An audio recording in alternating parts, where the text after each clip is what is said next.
యేసయ్య కూడా సింహాసనాన్ని వదిలాడండి. ఏం సింహాసనం అది? దేవుని సింహాసనం.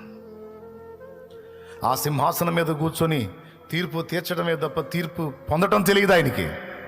కానీ నీ కోసం నా కోసం వచ్చి పొంతి పిలాతు సభలో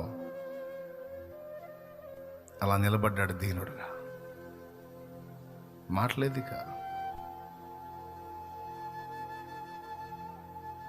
యేసు, మౌనంగా ఉంటావే, మాట్లాడవే, నేను తలుచుకుంటే నిన్నేమైనా చేయగలను.